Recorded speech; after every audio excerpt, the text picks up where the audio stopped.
Hello students, Verma chemistry classes में आपका फिर से स्वागत है।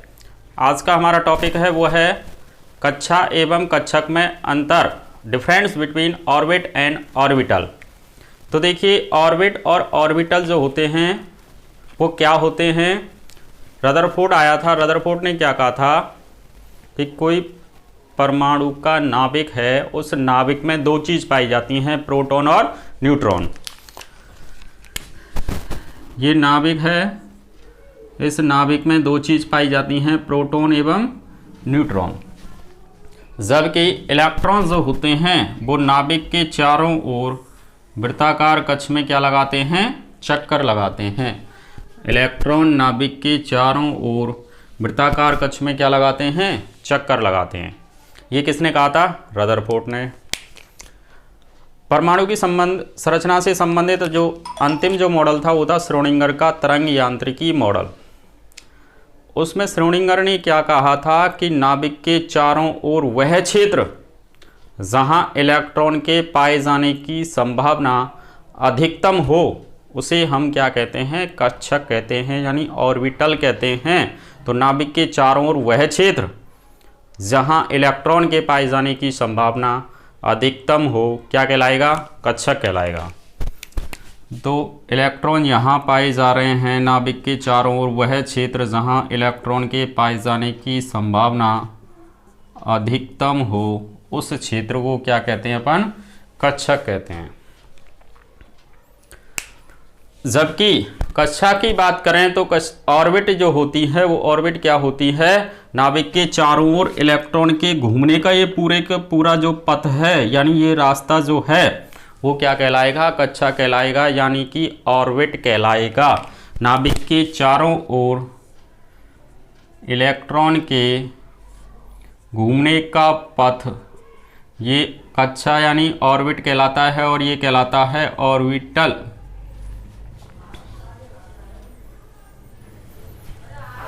नाभिक के चारों ओर इलेक्ट्रॉन के घूमने का पथ क्या कहलाएगा, ऑर्बिट। जबकि नाभिक के चारों ओर वह क्षेत्र जहां इलेक्ट्रॉन के पाए जाने की संभावना अधिकतम हो उसे हम क्या कहते हैं, ऑर्बिटल कहते हैं। पहला पॉइंट। दूसरी बात कर रहे हैं अपन कि जो ऑर्बिट जो होती है वो नाभिक के चारों ओर इलेक्ट्रॉन के घूमने का क्या होता है, पथ होता है। पहला पॉइंट कहा हमने, नाभिक के चारों ओर, नाभिक के चारों ओर इलेक्ट्रॉन घूमने का पथ या रास्ता ये क्या कहलाता है, कक्षा यानी ऑर्बिट कहलाता है। और नाभिक के चारों ओर ऑर्बिटल किसको कहते हैं अपन, नाभिक के चारों ओर वह क्षेत्र जहां इलेक्ट्रॉन के पाए जाने की संभावना अधिकतम हो वो क्या कहलाएगा, कक्षक यानी ऑर्बिटल कहलाएगा। दूसरा पॉइंट कह रहे हैं अपन, जो कक्षा यानी ऑर्बिटल जो ऑर्बिट जो होता है वो क्या है, इलेक्ट्रॉन के घूमने का द्विविमीय पथ। ये क्या है, इलेक्ट्रॉन के घूमने का द्विविमीय पथ होता है। और ये क्या होता है, इलेक्ट्रॉन घूमने का त्रिविमीय पथ। इलेक्ट्रॉन घूमने का क्या है, ये त्रिविमीय पथ। ये 2D घूमने का, और ये क्या होता है, 3D होता है। अब अगला जो पॉइंट है, अगला पॉइंट क्या कहता है कि जो कक्षा जो होती है यानी ऑर्बिट जो होते हैं वो बड़े होते हैं। देखिए, बड़ा क्षेत्र होता है, जबकि ऑर्बिटल यानी कक्षक का जो क्षेत्र होता है वो क्या होता है, छोटा होता है। यानी हम ऐसे कह दें, कक्षा जो होती है वो क्या होती है, ये बड़ी होती है, और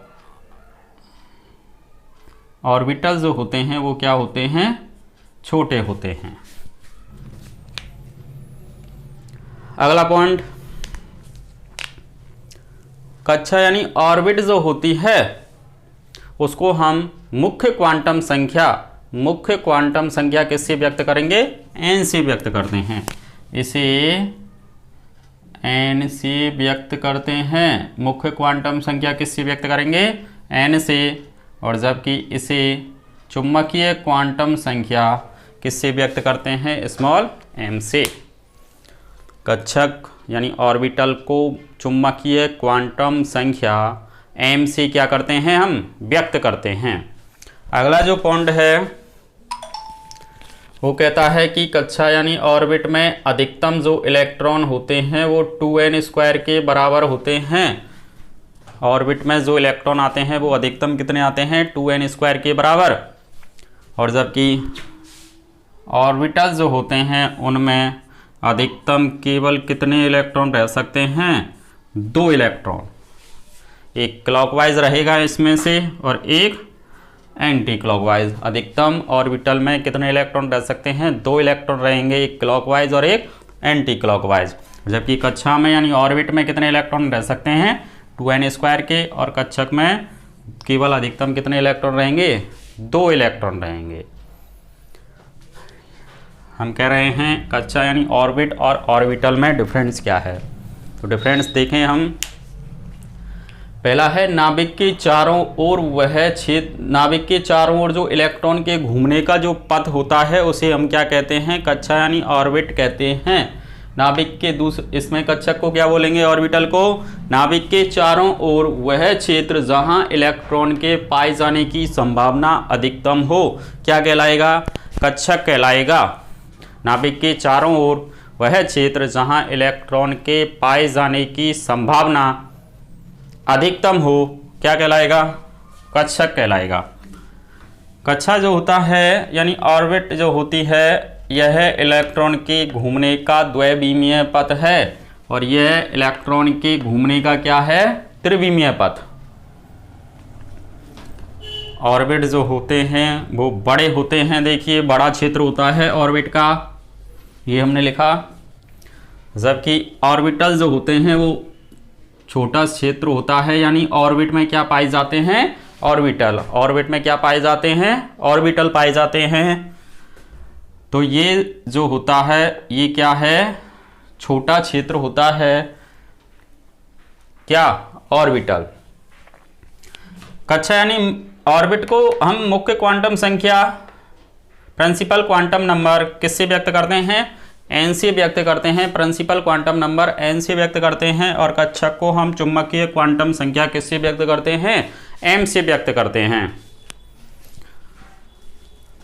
अगला देखिए, कक्षा में इलेक्ट्रॉन किसके बराबर होते हैं, 2n² के। कक्षा में इलेक्ट्रॉन 2n² के बराबर होंगे, अधिकतम इलेक्ट्रॉन 2n² के बराबर। और जबकि कक्षक में हम कह रहे हैं केवल कितने इलेक्ट्रॉन ही रहेंगे, 2।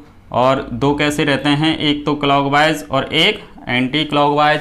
अधिकतम कितने ही इलेक्ट्रॉन आ सकते हैं, 2 इलेक्ट्रॉन आ सकते हैं। जबकि कक्षा या ऑर्बिट में अधिकतम कितने इलेक्ट्रॉन आएंगे, 2n² के बराबर। अब 2n² के बराबर कैसे आते हैं, जैसे अपन बात करें k कोस है, l m n ये कोस हैं।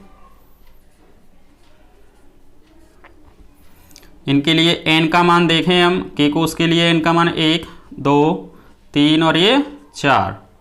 अब यहाँ पर लिखा हमने इलेक्ट्रॉन की संख्या।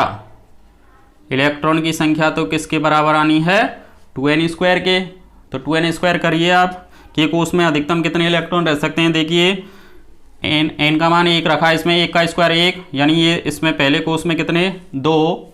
दूसरे में देखिए l कोस में कितने इलेक्ट्रॉन आ सकते हैं, अधिकतम 2 गुणा 2 पे स्क्वायर यानी 4 दूनी 8। l कोस में अधिकतम कितने इलेक्ट्रॉन रहेंगे, 8। m कोस की बात करें तो n का मान इसके लिए कितना होता है, 3।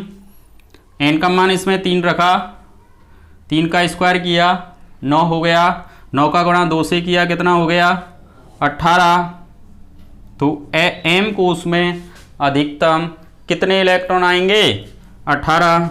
n को उसमें देखिए 4, n का मान इसमें 4 रखा, 4 का वर्ग किया, 4 दूनी 4 चौका 16 और 16 का इससे 2 से गुणा किया, ये कितना आ गया 32।